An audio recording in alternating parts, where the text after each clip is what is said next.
Primeiro ponto, rompimento com a visão tradicional de civilização. Coloquei aqui duas espadas. Nós temos corpo e alma, certo? Para quem quiser saber um pouco mais sobre a imortalidade da alma, sugiro fortemente que acompanhe Platão, mas para vocês entenderem da nossa imortalidade, nosso pensamento onde é que está? Está em algo que é imaterial. E esse algo imaterial, ele perdura pela nossa existência inteira. E isso vai levar a nossa consciência do infinito, e basicamente a gente tem uma das provas da imortalidade da nossa alma. Mas nós também somos corpo, certo? E se o corpo ele padece com o tempo e a nossa realidade temporal também vai padecer com o tempo, nós precisamos entender que existe alguma coisa de mais virtuoso, de melhor e de mais excelente naquilo que não morre. Porque, afinal de contas, as coisas que não morrem, as coisas que não perecem, elas são mais excelentes do que aquelas que perecem, certo? Nossa alma é o fundamento da nossa existência, é aquilo que vai animar todo esse corpo. Na política, a mesma coisa. Nós temos essa realidade temporal, mas todas as pessoas veem uma realidade espiritual, uma realidade transcendente. Por quê? Porque eles vão pensando quem eu sou, para onde eu vim, qual é a minha finalidade. E a civilização cristã, a civilização ocidental, ela sempre colocou que o fim último do homem é amar, conhecer a Deus e servi-lo nesta terra e buscar a sua felicidade eterna, certo? Durante todo o tempo, foi muito considerado que a parte corporal, a parte que vai deteriorar, ela deve estar subordinada à parte espiritual. Porque se não tiver, vai ser uma loucura. Então quer dizer que você está cuidando mais daquilo que é seu, que vai padecer, e menos daquilo que vai ser imortal? E você está me dizendo que você vai conseguir construir alguma coisa de valor com essa loucura e com essa insanidade? Não vai. Então, toda a política no Ocidente, até um determinado período, viveu sobre essa ideia das duas espadas, que é a espada do poder temporal e a espada do poder espiritual. Sendo que o poder espiritual governa o poder temporal.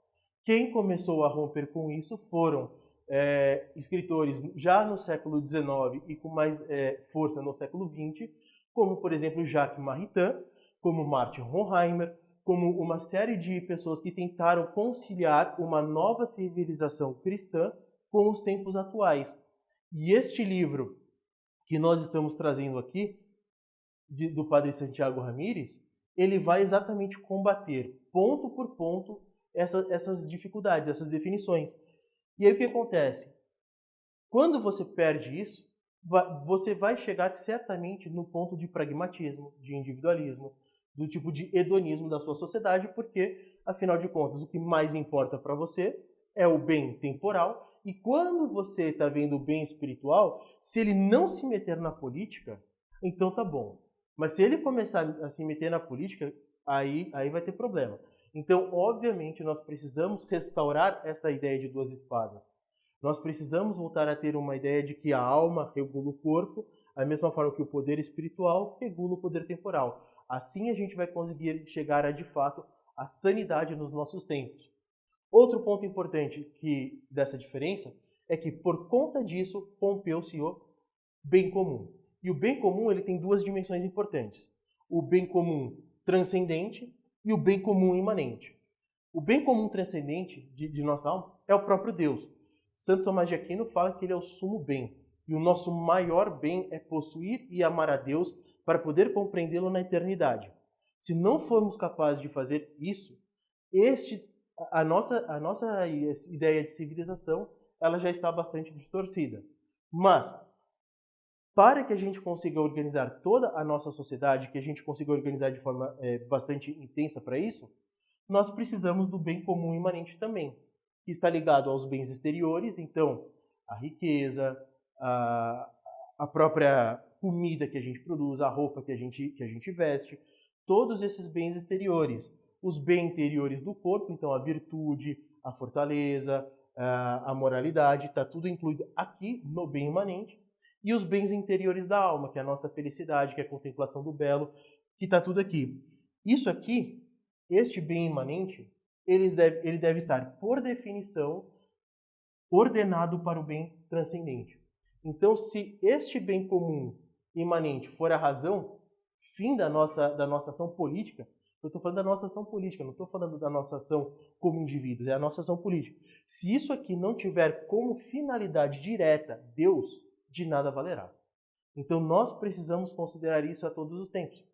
E os líderes que eu coloquei aqui, São Luís Gonzaga, Carlos Magno, Salazar, eles sabiam isso perfeitamente. Por quê? Não se discute Deus, não se discute a pátria, não se discute a moral. Então tudo isso estava bastante considerado. Outro ponto importante dessa distorção e desse abismo que separam aqueles dois blocos de frases que eu estava trabalhando com vocês é a ideia de virtude.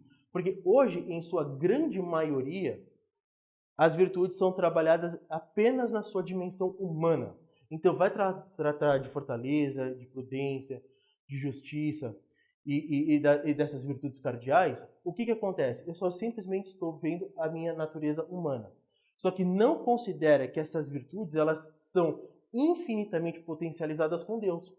E uma pessoa que está em Deus, ela é infinitamente superior na virtude do que uma pessoa que não está em Deus. Esse é um ponto importante. Ela vai conseguir dar o quê? Dons de conselho, vai ter sabedoria. Por quê? Porque existe um princípio ativador dentro dela, um princípio que vai levar a compreender as coisas de uma maneira sobrenatural. E a pessoa que não tem isso, ela vai ficar simplesmente voltada na sua virtude humana. Essa é a grande diferença quando Aristóteles e Santo Tomás de Aquino têm. Nos comentários à política e à ética de Aristóteles, Santo Tomás de Aquino, ele deixa muito claro um ponto fundamental para Aristóteles. Aristóteles achava, em certa medida, que aquelas pessoas que eram mais ou menos defeituosas, aquelas pessoas que eram mais ou menos possíveis de não se darem bem na sociedade, que elas poderiam ser excluídas. Mas Santo Tomás de Aquino, ele, pela luz sobrenatural da graça, ele leva isso falando, isso aqui é um absurdo. Isso aqui não pode ser colocado, porque se a gente jogar isso aqui, a gente vai estar colocando a morte como um princípio legitimador. E isso daí não pode acontecer. Além disso, a própria ideia de virtude, eu vou de virtude da fortaleza, né, que é essa virtude mais de resistir e de atacar. Eu resisto ao mal e eu ataco para as coisas boas. A pessoa que tem Deus e Deus no centro da sua alma, ali operando por um motor que vai santificando ela vai ter infinitamente mais condições de atuar politicamente do que aquela que não tem. Porque aquela que não tem vai ter algo que vai faltar. Ela pode chegar até 1 grau, mas aquele grau vai ser insuficiente. E nós não podemos mais, nesse momento que nós estamos encontrando a civilização, buscar o que é possível. Porque daqui a pouco a gente está vivendo mais uma barbaridade, mais um caos. Nós estamos vivendo cada vez mais uma situação de, eu estou tentando consertar, estou tentando fazer uma ação paliativa, mas o que de fato está acontecendo com a nossa civilização? Quantas pessoas nesse século XX tentaram fazer coisas boas?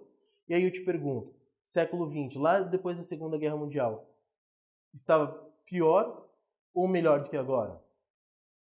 Década de 50, temos pessoas aqui que podem falar, era melhor aquela época ou era melhor agora com esse caos? Certamente naquela época estava um pouco melhor. Tinha um princípio de autoridade, tinha um princípio de respeito pelas coisas que são mais profundas. E hoje que nós estamos vendo é uma completa dissolução de tudo isso. Mesmo que tenham pessoas que tentaram fazer algo bom. Só que se não tem essa base doutrinária clara, se não tem essa base filosófica bem estabelecida, vai ficar somente no campo da hipotética, no campo da possibilidade, no campo da possibilidade. É a minha intenção. Então, na verdade, você está considerando você e não você perante o todo. Isso é um problema muito importante que a gente não pode desconsiderar. E com tudo isso aqui, nós chegamos a um ponto que o Eric Wegelin fala das religiões políticas. Ora, se a religião, se a fé perdeu espaço por conta de todo esse rompimento, de todo afastamento, de toda essa consideração de virtudes, o que a gente tem hoje? Religiões políticas. Eu sou de direita, eu sou conservador, eu sou esquerdista, eu sou progressista e tudo mais. E essas religiões políticas que fazem um recorte na alma humana, que fazem um recorte no próprio ser humano, vão tentar dar respostas de acordo com a sua ideologia.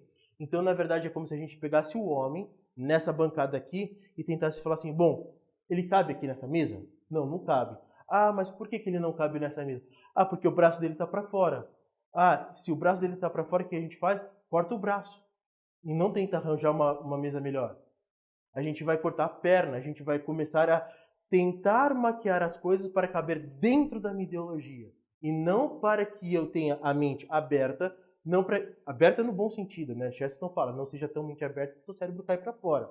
Mas você deve ter a mente relativamente aberta para buscar e averiguar a verdade de fato. E verdade obedecida, verdade aprendida, verdade obedecida. Porque todas as vezes que você não obedece essa verdade, conhecendo essa verdade, você está traindo aquilo que você aprendeu e está traindo a si próprio. Esse é um problema muito importante para evitar essas religiões políticas.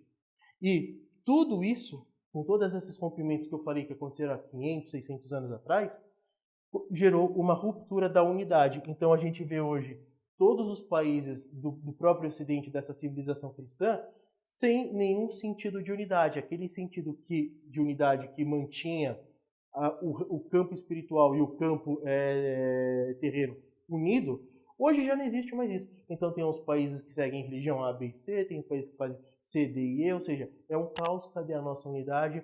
Cadê aqueles elementos que fundaram essa civilização, que fundaram a Roma, que nós tanto precisamos hoje, certo?